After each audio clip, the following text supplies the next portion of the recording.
If you've been watching us for a while, you'll know that we have one rule and one rule only, I guess, one main rule as it comes to buying cars at the auctions. Make sure you look at the car physically before you buy it. And it just so happens that in this scenario, I didn't.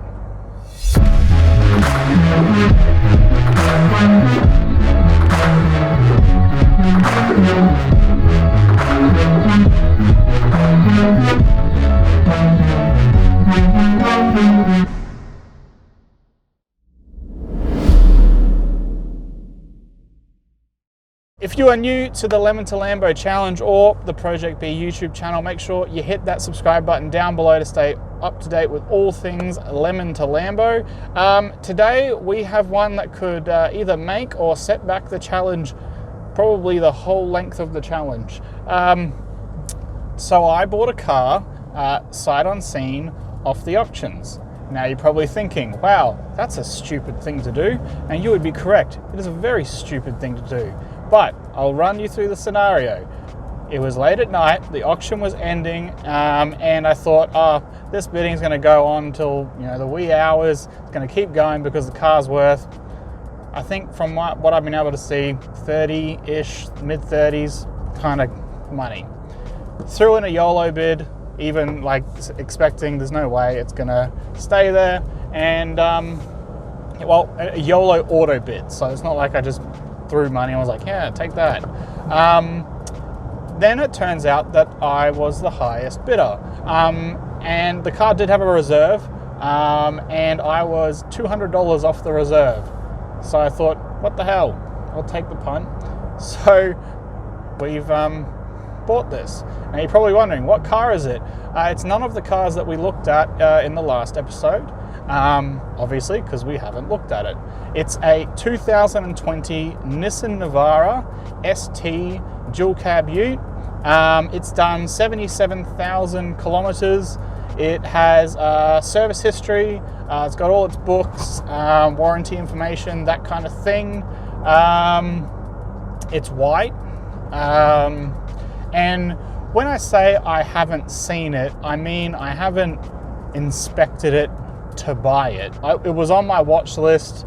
I saw it in passing as I was filming the last episode at the auctions, and was like, oh yeah, it's that one. So yeah, all I know is that it's a white 2020 Nissan Navara with 77,000 Ks. And two-wheel drive. It's two-wheel drive, yep. Not four-wheel drive. The four-wheel drive ones are 40, 50 grand, ridiculous, especially for 2020 models. So yes, we have got the battery pack, we have got a scan tool.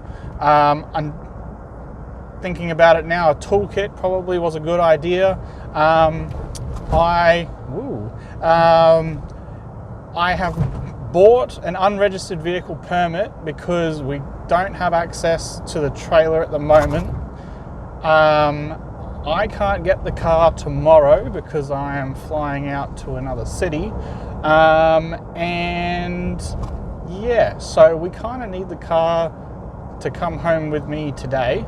Otherwise, we could potentially be paying auction storage fees for not picking up a car soon enough. Or Morgan's just going to have to come in early and pick it up. But he won't do it with his ute because he's scared of towing. Yeah, if you've got a Navara like mine, you'll know it's pretty bad at towing. So yeah, we are pulling up to the auctions now. To say that I am nervous is an understatement. And yeah, we'll bring you along and see if I've completely screwed us in the challenge. I really hope not. Because if I haven't screwed us, then this could be the biggest masterstroke of this whole challenge. So sit back and relax as I have gambled so much. Well, not all the budget. You don't have to worry about that. But yeah, yeah. Oh god, now I'm really nervous now that we pulled in. All right, I'll see you guys at the car. All right, we are at the auctions. We have the books. We have the paperwork. We got the key, and we have a 2020 Nissan Navara. Alright, so it actually rained yesterday, so we got a better idea on the condition. It actually seems to be pretty okay. Car's looking good. Yeah, this is what I'm talking about. It's got a wooden cover. Yeah, I've never seen that before. Now, the guy at the auctions did say, let me know if you need a jump start, so I have a feeling like, I mean, we've got the screen on. Yeah, nah, it's got no juice. Alright, it's nice and dusty. We've got water running out of there. Oh, now there. Alright, moment of truth. Maintenance filter.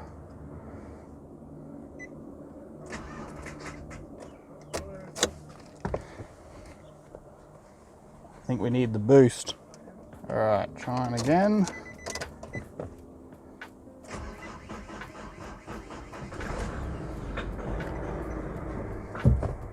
Nah, I think the battery's cooked. I think we're gonna have to ask for a jump start.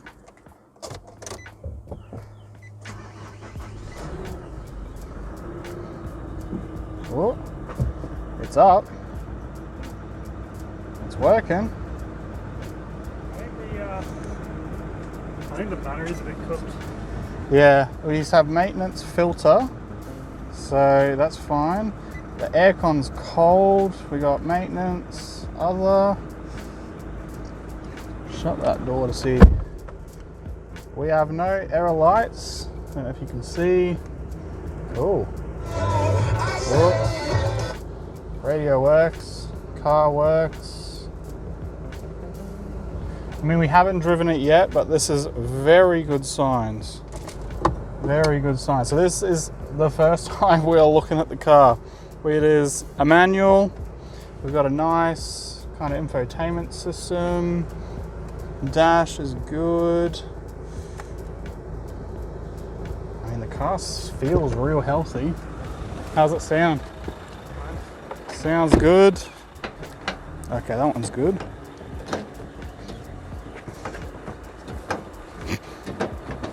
There we go. Alright, so we need a... It's working. That's working. So the mechanism's a bit how you're going.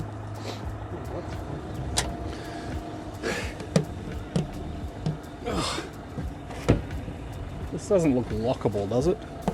Oh well, the good thing is it looks like it's just wedged in there. Okay. Well, I'll drive it out just so before Morgan leaves me, but so far it seems to be okay.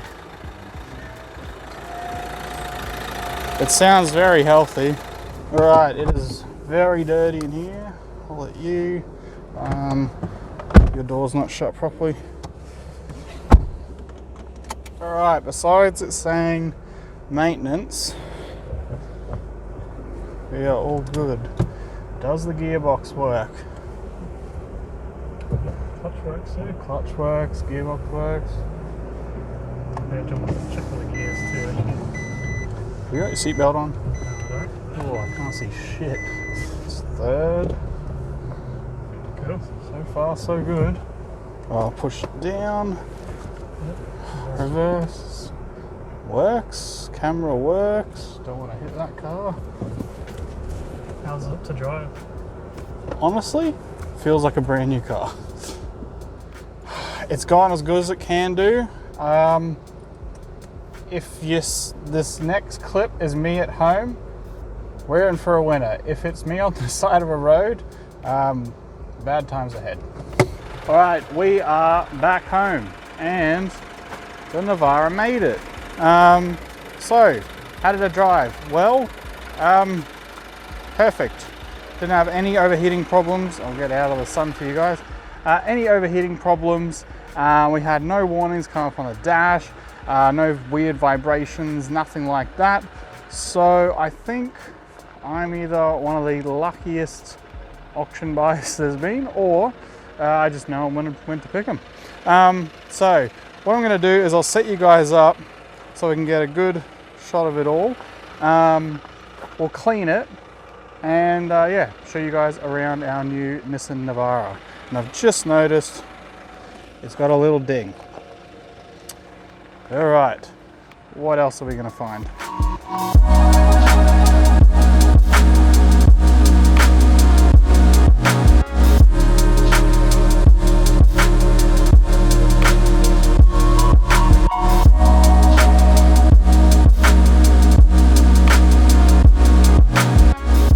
Alright, so we have washed the Navara and it has revealed something. So from afar, it doesn't look too bad. The front's quite nice, side's quite nice, the paint's pretty good. We've got a couple of little like shopping trolley dings there. We've got a bit more of a dent here, but for the most part, it's in very good nick. Front looks really nice. It's when we get to this side, so this all looking all good, the roof all nice, no chips in the windshield. And so when we get to the back here, you can notice there's like this yellowy type paint that's been smeared and plastered on it. So fingers crossed we are able to get this stuff off. You can see it's up in here as well, so I dare say something's probably spilt around this side of it, because that is the only imperfections besides this little ding on the corner here. Those are the only imperfections that I am able to see. The back looking all good. I've just kept it running to try and charge the battery up, so that's why the car is still on. This side pretty good. There's a couple of marks as well, not like the yellow ones over there, but these ones seem more like, oh no, that's coming off. Got a little bit of that yellow stuff here, but yeah, for the most part, it's very nice. Now, I was going to clean the inside, and then I had a look in the back here, and as you can see, lots of metal shavings. And I don't think the missus would appreciate if I destroyed the vacuum cleaner with metal shavings. So I'll have to go down and buy a shop vac or something like that. That's a bit more heavy duty. We were looking when we got the car at the rear seats. They look a bit shit, but it's actually a seat cover. So underneath here is fine. We've got the headrest covers. One thing to note is we've got our jack toolkit under there, so that's good. Nothing's really falling out of the seat. We'll go through the whole car when we clean the insides and see if there's any hidden goodies in there. I did find two hidden goodies, which I've chucked here in my mower.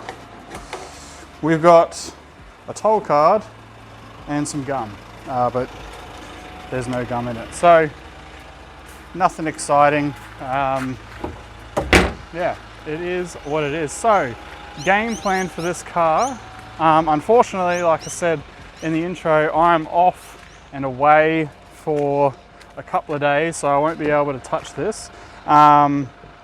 But when I get back, first order of business will be this paint. Can we try and get these little yellow marks off? We should be able to. They are on top of the clear coat for everything I've seen so far, so I don't think it's going to be too much of a problem, just a matter of eating away at it with a good compound. But yeah, I think we might be onto a very good winner with this one.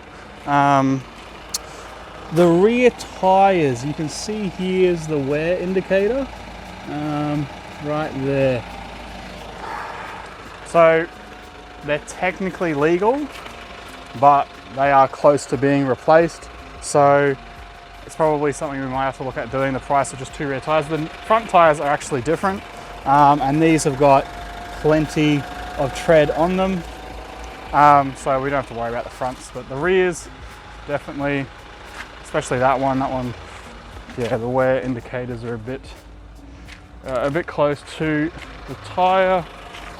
On this side, Yeah, it's about the same. Like, they're definitely still legal. It could definitely get a roadworthy, but if someone's, you know, looking to buy this kind of ute, you know, you don't want to have to buy a ute and then 6 months down the line buy tyres for it. So that's probably something we have to look at. I am going to get rid of whatever the wooden contraption in the front or in the tray of the Navara is. God, it's so weird. I don't know what they were hauling, but yeah, these hook things, yeah, I don't know what it is, but we will be getting rid of this. I haven't been able to open these up, so it'll be interesting to see if there's anything in there. I doubt it. But as Morgan mentioned, it goes the length of the tray. So pretty interesting. We'll have to rip into that and see what's there. But yeah, all in all, I think we have done very well. Now, in terms of what we're looking at to sell this car for, from my research, the cheapest one I could find was $33,990, and that was a dealer in South Australia with a car with 114,000 Ks. Now this one has 77,000 Ks. In the pictures, they had the pictures of the service history, and the pictures that they showed, it only went up to 49,000. So then there's there's 27,000 Ks without any service history. However, driving back, I did notice that there is a workshop sticker with the name, address, and phone number of the workshop at the top of the windshield. So I can give them a call and see, was this serviced? It says that the service is due as of, I think, 2 months ago.